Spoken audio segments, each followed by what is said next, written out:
This is a Hot Pie Original. I've hosted a talk show for a long time, and some in-the-moment things stand out.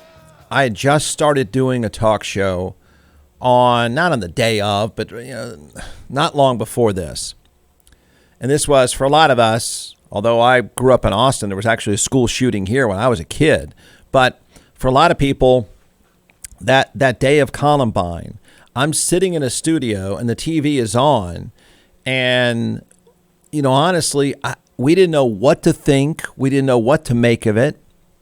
We were confused. And I remember sitting there talking about stuff, whatever stuff was going on, and then every now and then saying, well, here's what's happening in Colorado, and I'm trying to describe this. I remember at one point saying, I don't want to be irresponsible here, but I think a cop just walked in and stepped over a body, but I don't know. Surely that's not a body on the ground.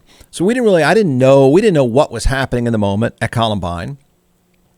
It was so seemingly foreign to us, the whole school shooting concept. So, and then of course we learned later how horrible it was, and we now know the story. So I'm sitting there live on the air during that. And then every now and then, cutting in to whatever news report there was, the total chaos of the day. Also, not long ago, that Parkland high school shooting, same thing, sitting in a studio, starting to describe what is happening. This time, unfortunately, knowing a little bit more about how these things look. Here come the cops, here come the students, streaming out of the high school with their hands up. And then, of course, the cameras, because from the helicopters are showing all of this, we're now able to watch this stuff live. And so talking about it on my show, here's what's happening, and describe some of what's going on. Of course, we don't know how many people have been shot or killed. Then, of course, the helicopter camera pans away to the skinny kid who's arrested, and I'm describing that. So it's just these surreal moments of these school shootings that they kind of blended together. The look of it blended together. The look of both of those sitting there in the moment blended together. I bring it up because this Parkland shooting has a really interesting and controversial spin-off issue, and that's the school cop. Go back in time, everyone. Horrible day. The shooter, what a monster. I'm sorry to say it, but that's a monster. He is crazy. He is diabolical. And a judge has just ruled that a jury is going to decide whether or not that kid, tried as an adult for good reason, could be given the death penalty. He's not the story, though. It's the cop at the school that is now the story. So if you don't remember that day and the days after, the school resource officer, that's the school cop. Okay, so the shooter goes in because remember we've all debated about how to make schools more secure, and every knucklehead in the AM talk radio world would say, build these giant fences, essentially make schools like prisons. I argued that's not possible. It's not practical. And sure enough, the issue kind of came and went. But the shooter, goes in kind of a side entrance of the building and then walks down the hall and just mows people down. We know that part. So while this is happening, while the shooting is going on, the school obviously has a cop or two. I'm not sure how many. This is in Parkland, Florida.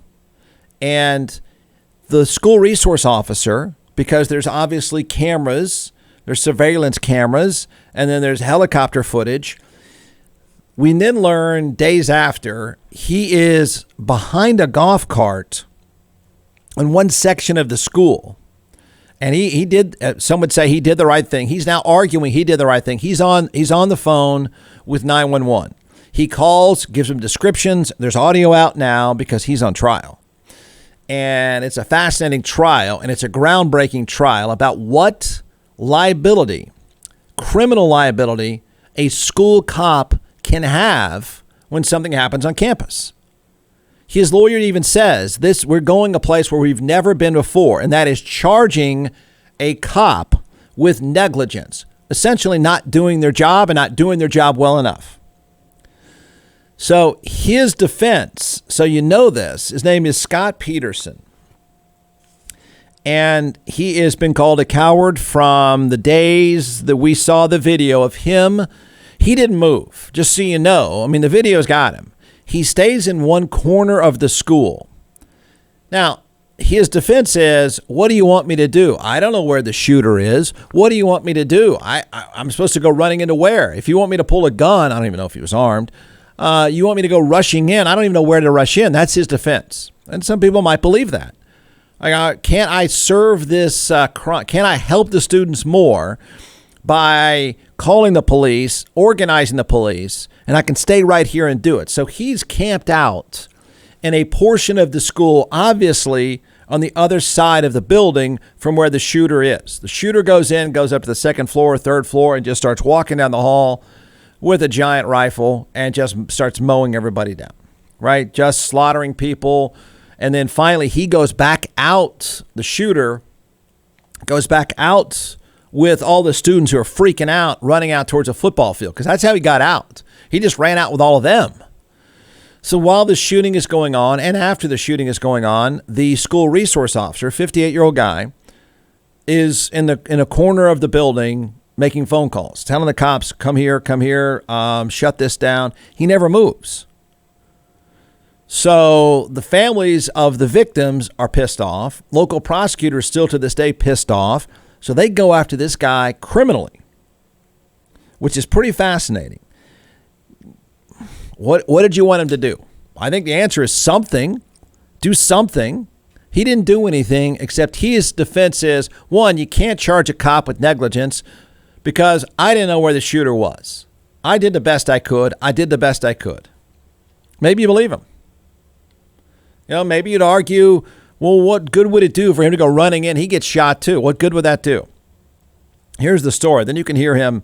The school resource officer accused of hiding during the mass shooting at Marjorie Stoneman Douglas High School in Parkland, Florida, broke down outside of a court on Wednesday saying, quote, I did the best I could. No. Did he? I mean, what was his job in the moment? And even if you come away, and this is where it gets pretty interesting, and I think a lot of people in law enforcement would say this is dangerous territory, because if you don't think we do our job well, I would argue he didn't do his job at all. But he would argue, yeah, I did. I called the police. I organized stuff. I did the best I could from where I was, because all I know is I hear gunshots. And he called it in. He did. He's the one who called the police and said there are gunshots. I think they're coming from over here. Make sure you pull up to here. I don't know where the shooter is. I mean, that's his defense. But on camera, this guy is caught on camera kneeling behind his golf cart. And he stays there. And he didn't go anywhere. And he didn't until, I don't know, minutes into the shooting, until the shooting stops and the cops are all rolling in. And they're coming fast. Then he gets out from behind this golf cart and starts organizing stuff. Should he be charged with a crime? I mean, imagine the implications if, one, charging him, two, if he's found guilty. Because that concept of negligence, what is negligence? He would argue, I'm not negligent. I made the phone calls. I called 911. I organized stuff. We would say, and the families of the victims are saying, and the local prosecutor saying, that's not enough, man. You can't hide behind a golf cart. He says, quote, Scott Peterson is his name. He's 58 years old. He's charged with multiple counts. Man, I'll even admit, because I know in the days after we hated, and people still hate this guy. His life is, I think, ruined. He lives with, to be fair, he lives with a shooting. He lives with the death of plenty of people that he knew. And he's called a coward. And I think most of us agree he's a coward.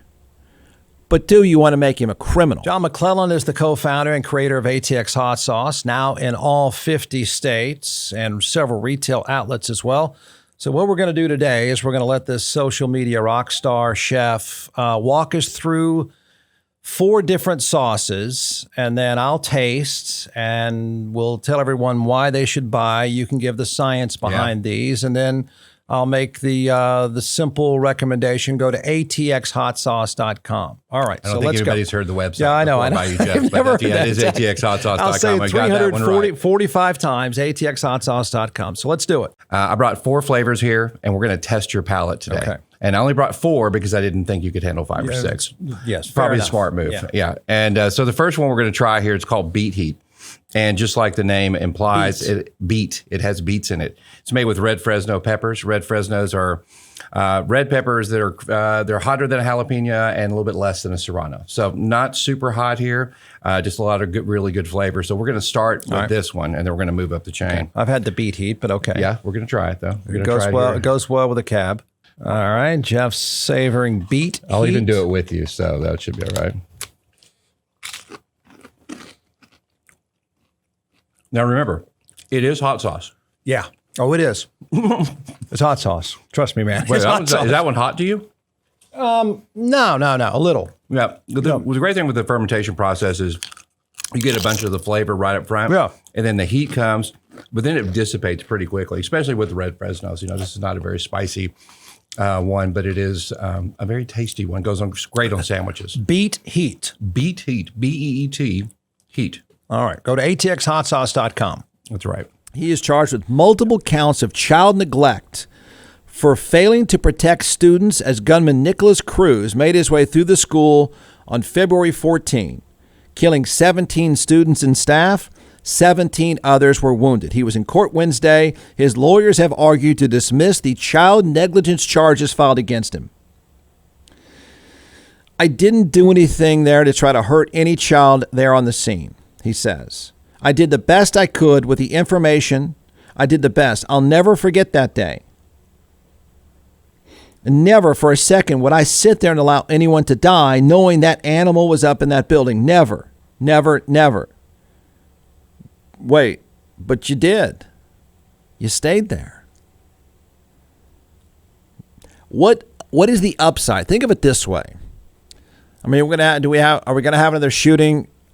Yes, unfortunately. But does this apply to any cop anywhere in any circumstance if we don't think they've done their job very well at all, if they've screwed it up, or in his case, sat behind the golf cart and made the phone calls? He broke down. I don't know if it helps you make a decision. I don't know if it affects you in any way. I think we all know. I mean, this is not one of these situations where you go, well, Jeff, we don't know. Yeah, we do know. We've watched him. We know exactly what happened. One part of the building. Is it a huge high school? It's not huge. No. I mean, I don't know if I don't know if he had taken off running, a 58-year-old guy with a walkie-talkie. He probably would have been gunned down too. I don't think that would have ended well for him either. But is he criminally liable for not running over there into the shooting? Because we now know the situation. We know shooter was here. We've seen the videotape of that dude sitting down there, hiding behind a golf cart, ducking down with a walkie-talkie. A hearing today for a former school resource deputy charged after the Parkland school shooting. He's accused of not entering the high school building while shooter Nicholas Cruz was inside. Local 10 News reporter Snell Sabovic is live in Fort Lauderdale with what happened. Snella. Well, Janice and Christy, former school resource officer Scott Peterson, he was at this hearing. This is really the first time that we've seen him in more than a year, and he was emotional following that hearing when he did speak to us here in the hallway. We will have more on that in just a moment, but the purpose of today's hearing was to dismiss some charges. I want to take you straight to video from inside of the courtroom. There are 7 counts of child neglect and a perjury charge that Peterson's attorney, Mike Eiglarsh, wants dismissed. He argues that his client is not a caregiver, an example, a parent, an adult household member, a teacher, and therefore shouldn't be charged with child neglect. He also mentioned that a perjury charge should be dropped, that when Peterson was being questioned about the school shooting that happened at Marjorie Stoneman Douglas back in February of 2018, that he was simply stating an opinion on that shooting, such as how many gunshots he heard, not facts. And the prosecutor, meantime, does argue that school resource officers are different than regular police officers, that they are tasked with training civilians, dealing with teachers, that Peterson was tasked with securing the property there, and therefore his role was that of protecting children. Also important to note, Anthony Borges, who was critically injured but survived the school shooting, he was in court today along with his parents and his family's attorney.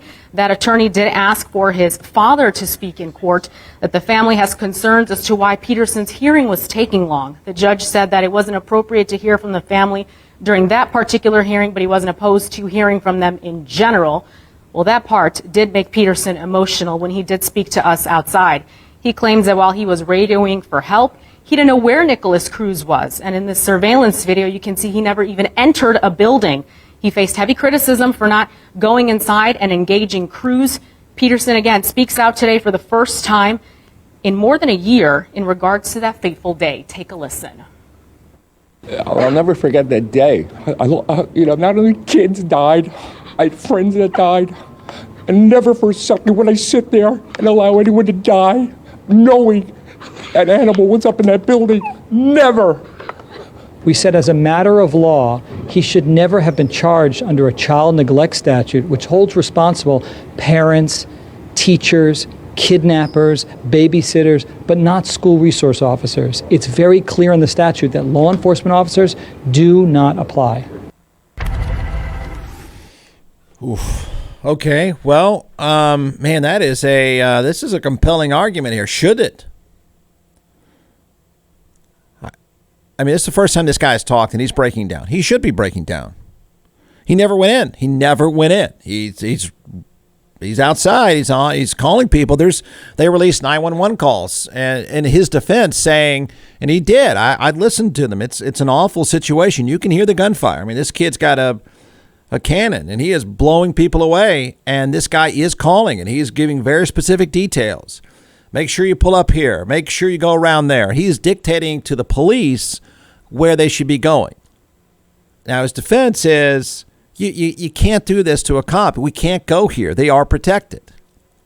I don't know. Should they be? Should they be? I mean, would they do their job better if this guy, think about this, everyone. Would the message this sends by finding this guy guilty of neglect, I think he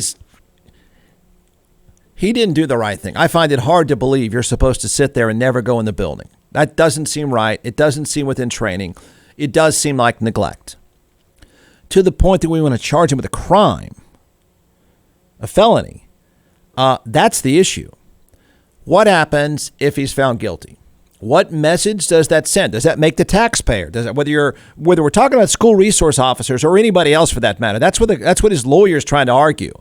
I'm not arguing whether you thought he did a good job. I'm not arguing whether you think he's a coward. I'm not arguing about your feelings about this. I'm arguing the statute, and you can't find him guilty. You can't find a cop guilty of not doing their job well enough. Well, what if we do? Does that make it better or worse? It's not going to make the psycho any less psycho. It's not going to bring back the dead people. This is about the message going forward. And I think it's a pretty dramatic and important moment. I think it's a pretty dramatic and important case altogether, because the impact, this guy's finished, this guy's done. I sincerely believe him when he cries. His life is ruined. Now do you want to put him in a jumpsuit? Do you want to put him in a jumpsuit to send a message to every other cop everywhere, whether they're in schools or not, that if you don't do the right training, if you don't follow the training, you're going to be found guilty of neglect. His lawyer says there is not a single case in the history of our criminal justice system where a school resource officer was charged under this statute. Neglect. As he says, the same standard you would apply to daycare operators where something terrible happens to a kid, or a parent where something terrible happens to a kid. Do you want to apply that to cops? From the Hot Pie Media Studios in Austin, Texas, it's the Jeff Ward Show. Listen at jeffwardshow.com.